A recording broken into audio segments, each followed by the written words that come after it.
unto the end, a psalm for David. The fool hath said in his heart, There is no God. They are corrupt, and are become abominable in their ways. There is none that doth good, no, not one. The Lord hath looked down from heaven upon the children of men, to see if there be any that understand and seek God. They are all gone aside, they are become unprofitable together. There is none that doth good, no, not one. Their throat is an open sepulchre. With their tongues they acted deceitfully. The poison of asps is under their lips. Their mouth is full of cursing and bitterness. Their feet are swift to shed blood. Destruction and unhappiness in their ways, and the way of peace they have not known. There is no fear of God before their eyes. Shall not all they know that work iniquity, who devour my people as they eat bread? They have not called upon the Lord, there have they trembled for fear, where there was no fear. For the Lord is in the just generation. You have confounded the counsel of the poor man, but the Lord is his hope. Who shall give out of Zion the salvation of Israel? When the Lord shall have turned away the captivity of his people, Jacob shall rejoice, and Israel shall be glad. That was Psalm 13 of the Douay-Rheims translation of the Bible.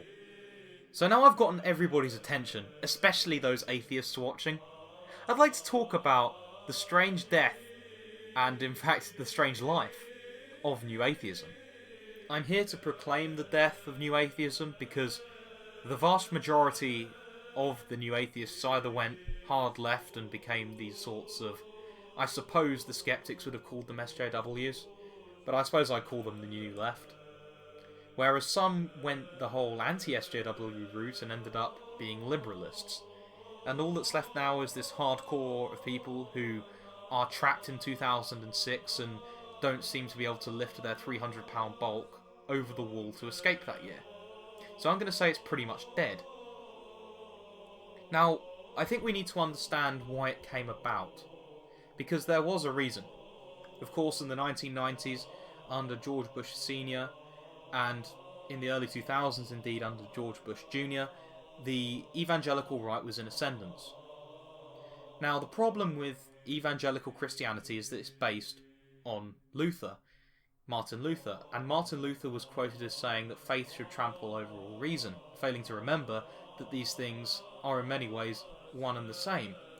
So you end up with this incredibly, what I would call fideist form of Christianity and ascendancy in the American contemporary in the early 2000s, particularly in the wake of the revolutions of the 1960s. So, as we already knew, anybody who was alive then, I know I was, you knew that the left had been in cultural ascendancy since about the 1960s. And what does the left despise? Because it despises any sort of society on a fundamental level, even if they don't realise it, they despise any sort of hierarchy or authority. They dislike people telling them what to do, because they can't conceive of the fact that somebody may know better. And so, therefore, they sensed their time to attack. They decided to go after this evangelical establishment because the autistic and just straight up wrong fideism was there, as well as them being in the cultural ascendancy to utterly smash it. And so they did exactly that. And so I'm just going to present this short clip showing exactly what I mean, where you've got Christopher Hitchens making a slightly less retarded argument than a Protestant.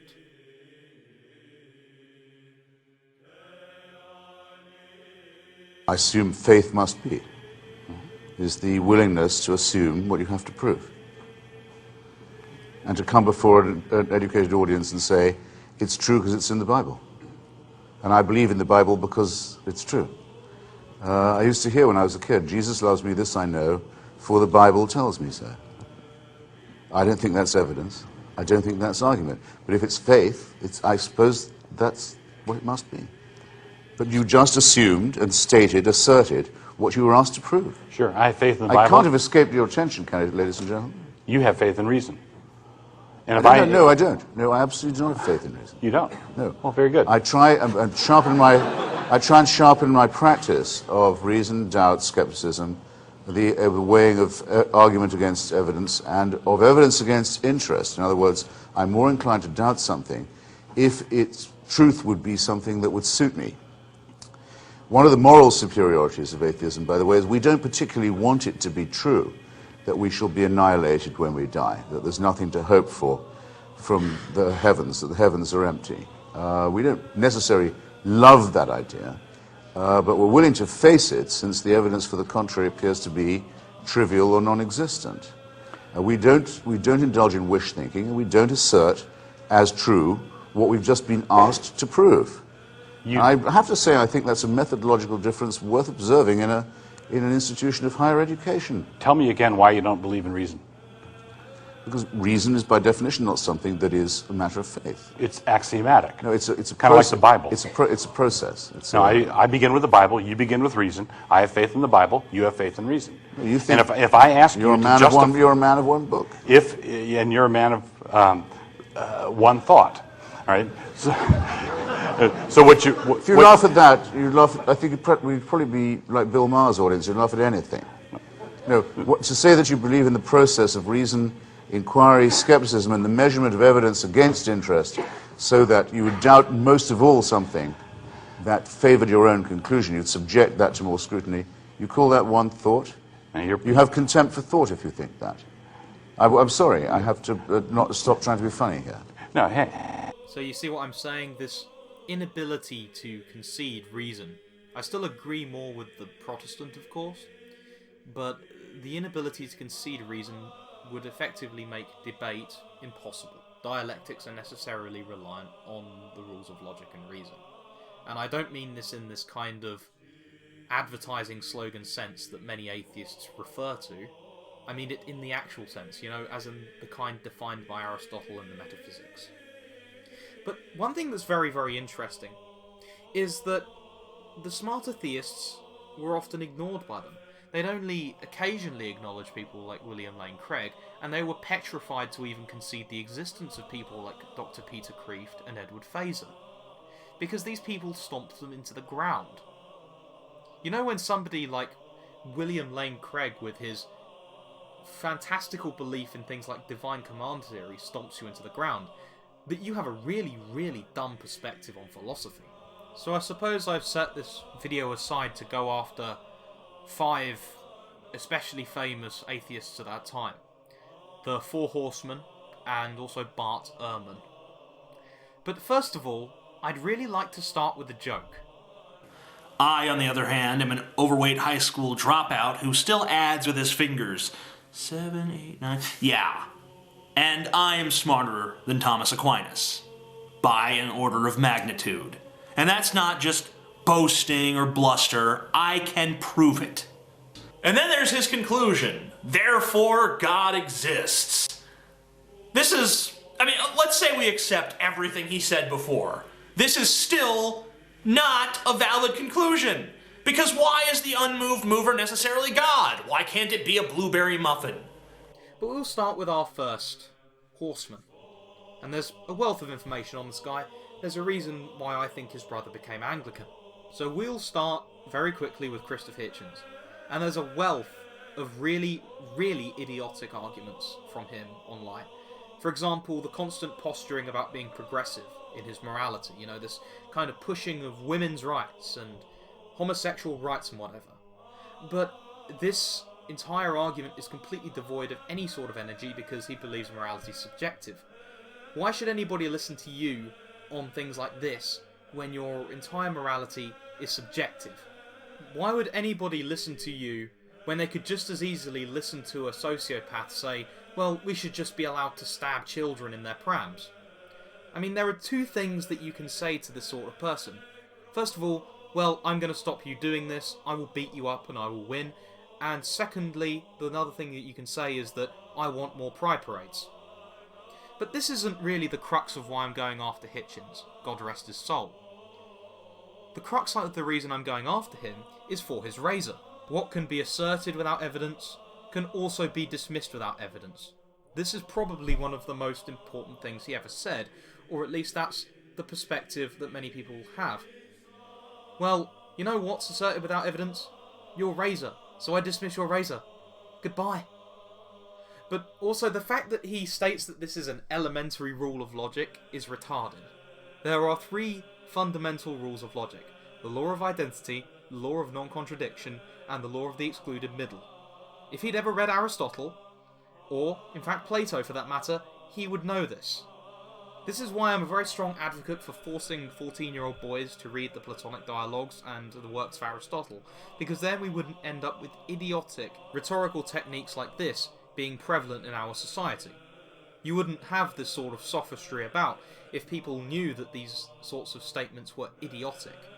As for the second horseman, Daniel Dennett, I didn't really know all that much about him until I read Edward Fazer. The first thing is that he thinks that mental events are imagined, as if one isn't a subset of another, and also for an article that he wrote some years back where he suggested that atheists should call themselves brights.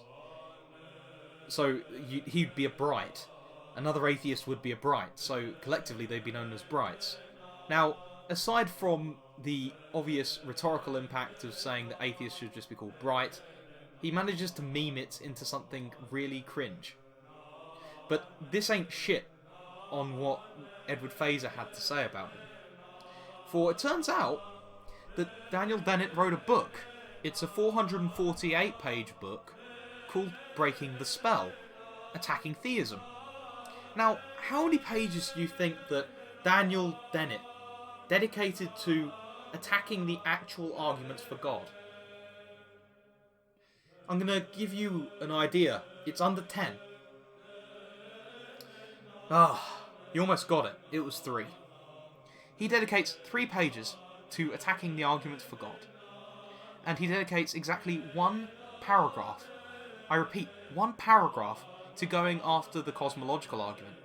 And the crux of what he says there is, what caused God? I mean, this is a university-educated professor, and he has the brainlet take to ask what caused God. So, just as a reminder, I'm going to reread the first way of God from St. Thomas Aquinas, question 2 of the Summa Theologiae, prima pars. The first and more manifest way is the argument from motion. It is certain and evident to our senses that in the world some things are in motion. By the way, motion is just another term for actualized. Now, whatever is in motion is put in motion by another, for nothing can be in motion except it is in potentiality to that towards which is in motion, whereas a thing moves inasmuch as it is in act. For motion is nothing else than the reduction of something from potentiality to actuality, but nothing can be reduced from potentiality to actuality, except by something in a state of actuality.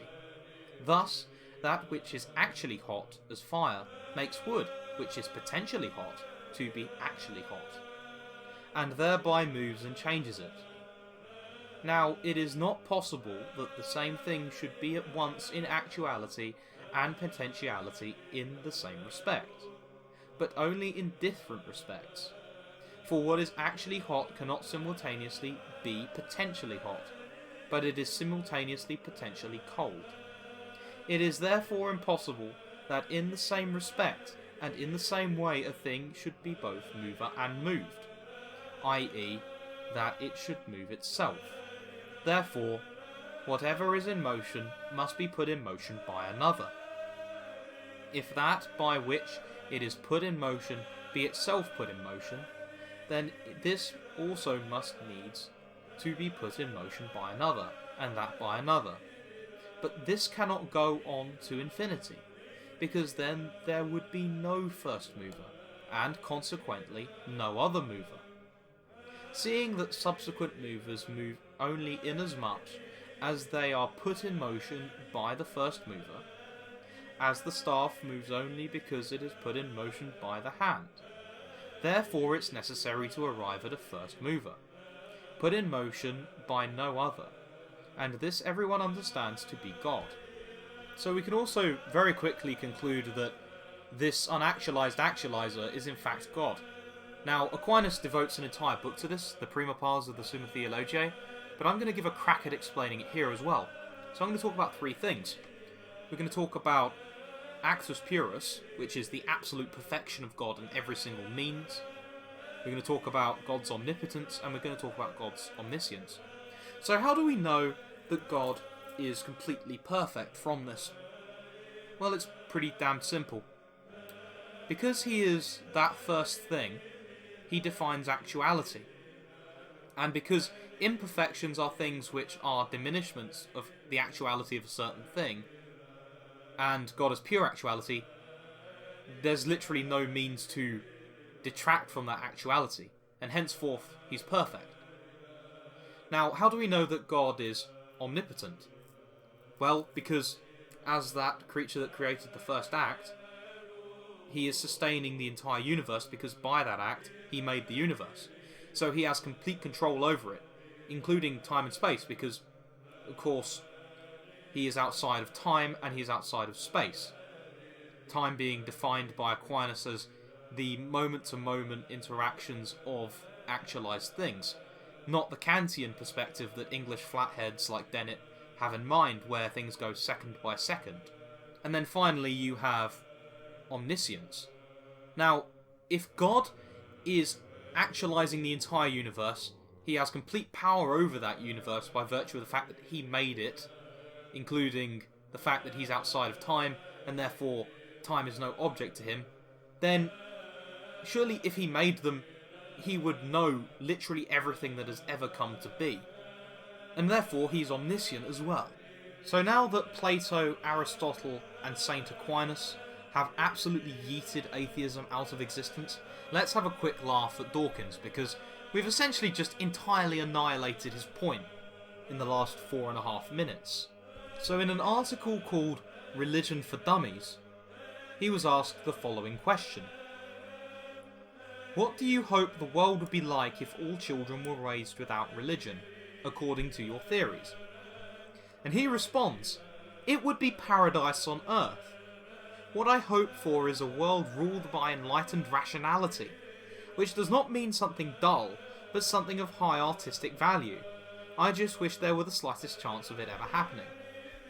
So, regardless of any of the illogical stances held by him, I mean, he says this argument against Aquinas in his book The God Delusion. Edward Fazer yeets on that pretty hard in his book in the Scholar series on St. Thomas Aquinas. But he also believes that we can have some sort of natural paradise on earth without any sort of ruling morality at all. To which I have to ask him, did the USSR suddenly improve when they started killing all of the bishops, when Patriarch Tikhon was martyred? Or would it have been entirely perfect if they hadn't signed the agreement with Patriarch Sergius? The answer, of course, would have been no, because by some autistic derivation, I'm sure many people will attempt this, they'll try and say that somehow the USSR was religious, which in short, it wasn't. Any cursory reading of any of the young Hegelians will tell you that they were anti-religion. To clarify, at least Dawkins isn't silly enough to say it would be a full-on utopia. But let's think about this for a moment. Since 1789, since this time where ideology has overruled religion, have the wars gotten better, or have they gotten worse? Let's compare the 30 Years' War, which took 30 years, to the First World War, which took 4 and a bit. Now, in before I hear cries of mer technology, let's look at the Napoleonic Wars versus the 30 Years' War. Even then, it doesn't really make all that much of a difference. The technology between 1618 and 1802 was quite different, but nothing on the level between 1815 and 1914. Yet still, what was done in about 12 years in the early 19th century, in frequency of dead, utterly dwarfs the deaths of the 30 Years' War. And the 30 Years' War was especially renowned for the utter murder of civilians at places like Magdeburg and the almost entire depopulation of southwestern Germany. Yet, apparently the ideology doesn't make any difference. And we could go on even more at length about how the medieval wars are distinct from those early modern ones, if we start calling Protestantism a proto-ideology, which I'm very tempted to, because of how utterly fideist and devoid of logic it often is. In fact, there are even some scholars who would go as far to say that Protestantism was the beginning of nationalism. And even further, some of the more right-wing thinkers like Julius Evola, who would say that Protestantism was the death of European spirituality and this kind of decaying force which ate away at the heart of Europe.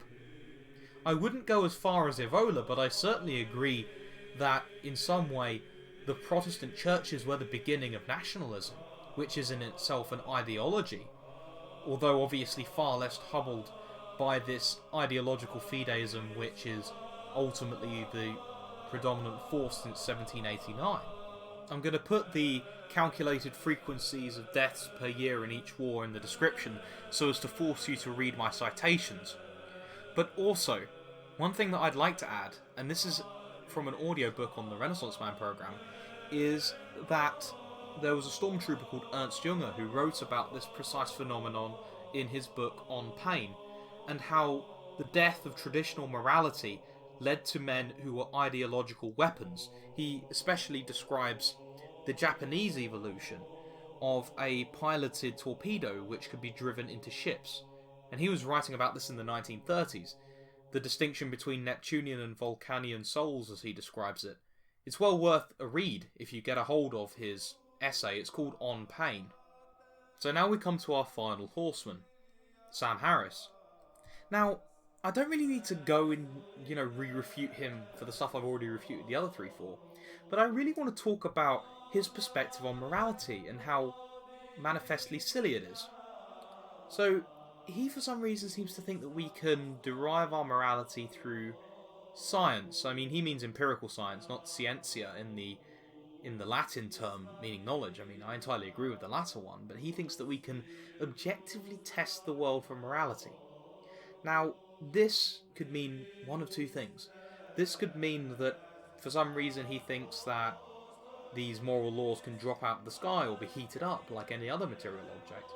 I mean, I know he doesn't believe that, but there are silly, silly philosophers who have said things that are similarly stupid. What he's actually proposing is something far more inane, and this is why the whole new atheist thing was fundamentally stupid. It didn't understand why religion existed. He thinks that we can just go around testing every single moral law to see the objective good outcomes. Well, first of all, you need to know what good is. You can't empirically decide what good is. You can't decide it based on pleasure or feeling joy or anything like that. That's something that fundamentally has to be a mental act. In the same way that judging whether a hypothesis is true or not based on results is a mental action independent of empiricism, because it relies fundamentally on you rationalising the results. But second of all, can you imagine how destructive such a thing would be, just by complete, trial and error, just testing everything out? Do you think that our societies would survive long enough to see whether murder was good or bad? I mean, obviously that's an extreme example which everyone already knows innately is bad, but we could apply this to similar things, and we're doing it right now. Things like abortion. Has that worked? No, there have been 1.5 billion abortions since 1980. And an incredibly significant chunk of those were purely because the woman didn't want the kid. So we could do this, we could just test things out and see what happens, and therefore throw the entire society into jeopardy like a bunch of retards, because there's no way you can separate these things out. If you do like social experiments, these things affect people, and those people go back into the society.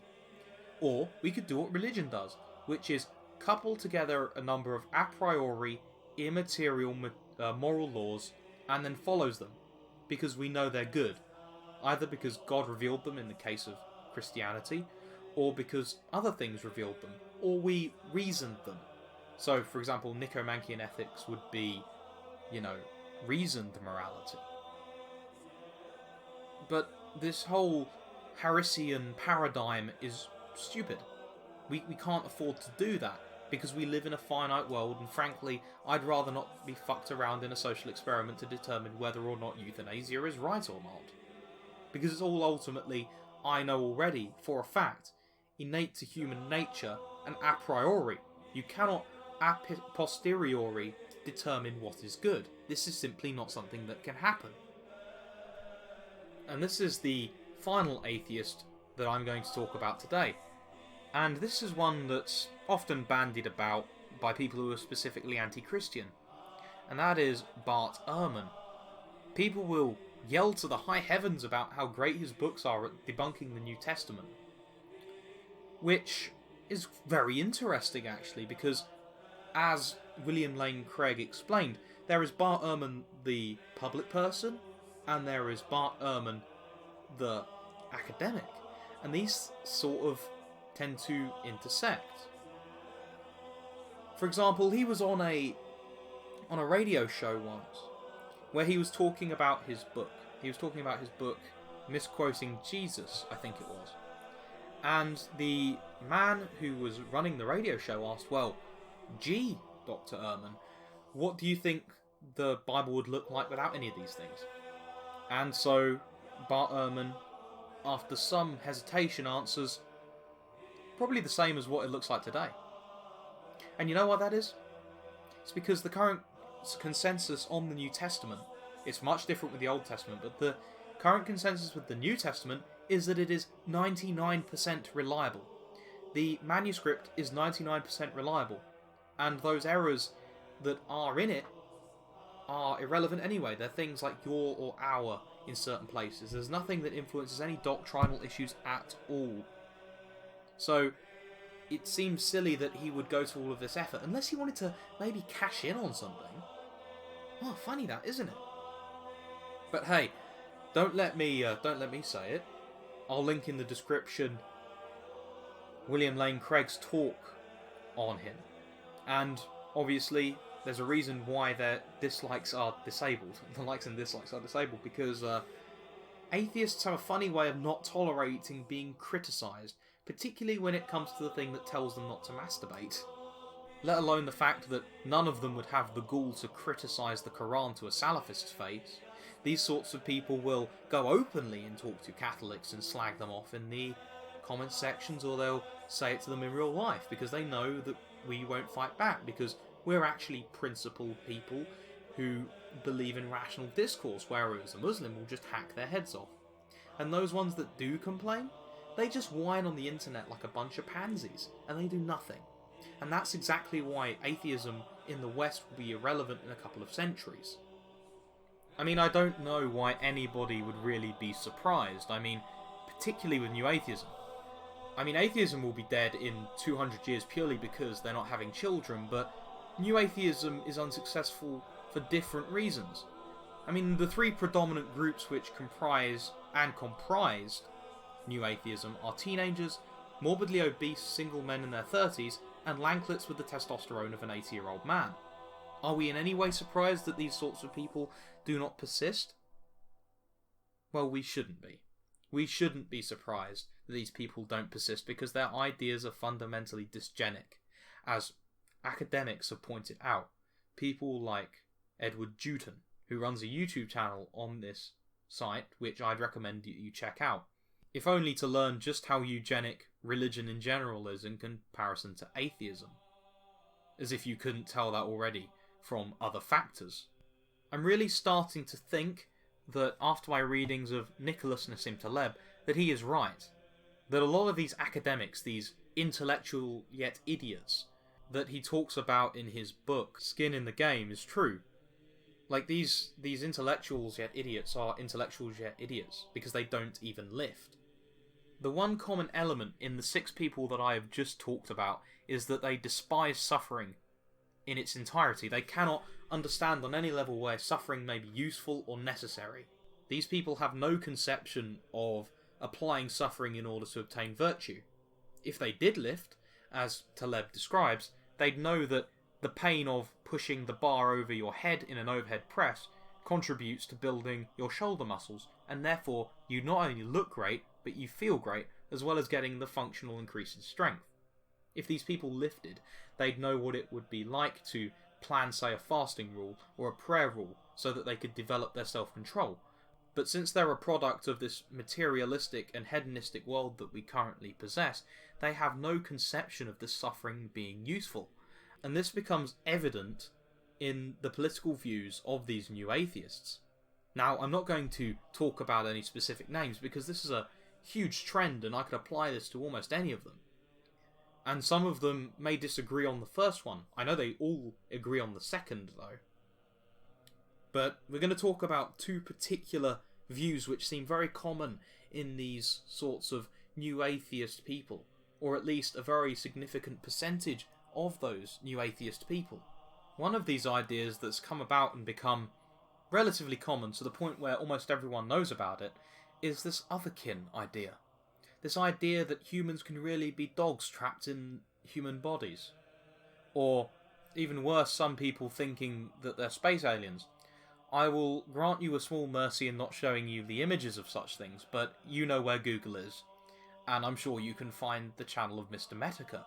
He will show you. Now, why has this come about?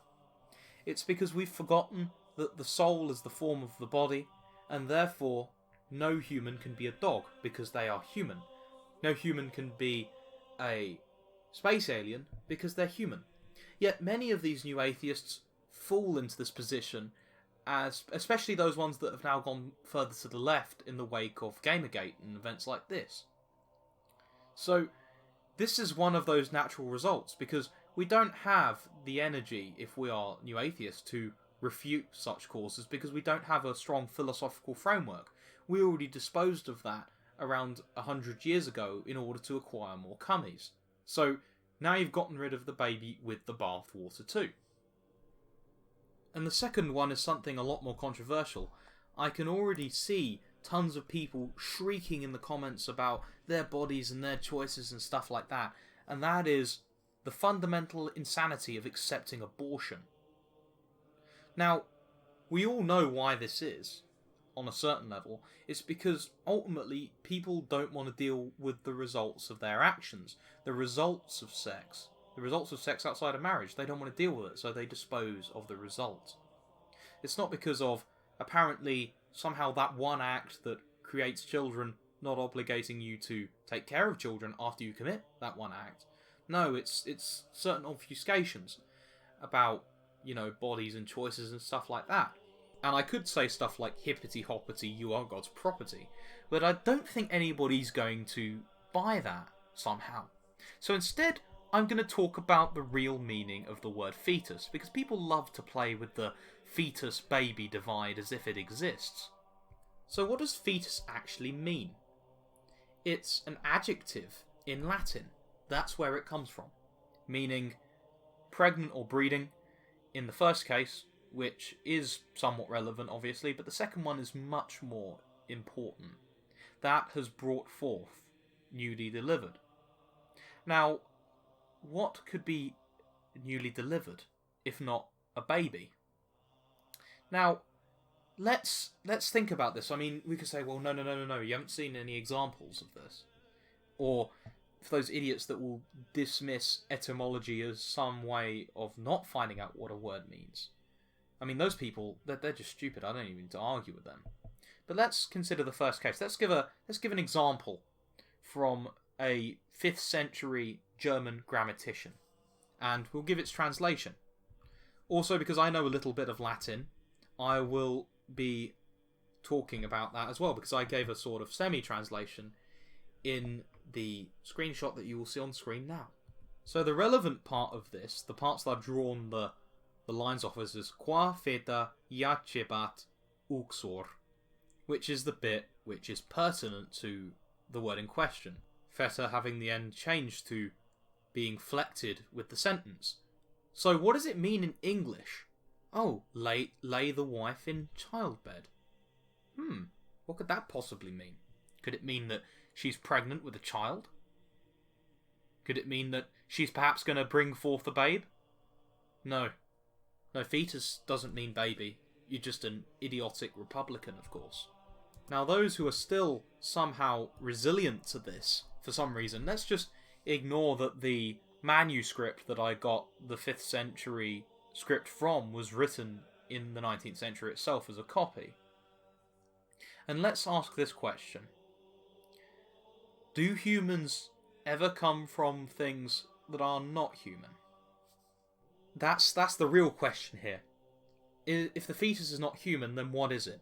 Because I've never known of a human to come from something that was not human, aside from that very first human that was formed in Genesis. So how could that possibly work? How could the fetus, which by its very nature is supposed to grow into a human being, like, you may say, well, there are miscarriages, as if that somehow violates the rule, but I don't think there's ever been a woman that's gotten pregnant and brought forth a can of motor oil or a chair or something like that. They've always brought forth humans, even if those humans are somehow defective in some way or stillborn. They've always been human. So how can the fetus not be human if this is the case? How could it be something non-human unless we were to be birthing things that were not human? But then again, you may still somehow misunderstand Plato and Aristotle, so I do encourage you to read Timaeus by Plato. Then you may have an understanding of matter and form, and how just because there's slight changes in, like, a human being, so for example you might have Down syndrome, that doesn't actually violate the essence of the fact that they're human. It's just a difference. Like, this nominalist cancer that started with William Ockham needs to die.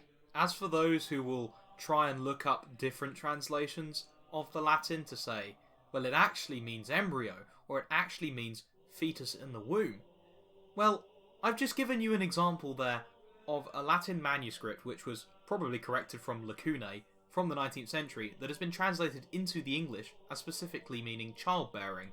So better luck next time. As for those who are still resistant, I'm imagining a good 95% of you are purely interested in the sex and you actually don't care. So I request that you do the following thing. Next time you see a baby, just look at it and say, quid est veritas?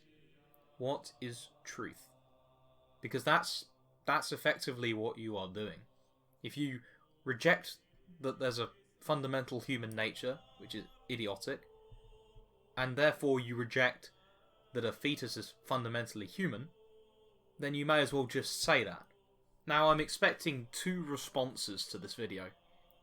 The first initial one will be a shriek of laughter from my audience, because they'll find it funny that I'm finally putting something big together to truly yeet the atheists.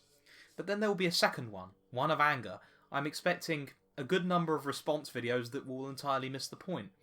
And just to let you know, if you're making a response, I am not going to respond because I have better things to do. I don't need to respond to you because I've already had these sorts of battles with atheists, and they've always just turned out to be completely impotent.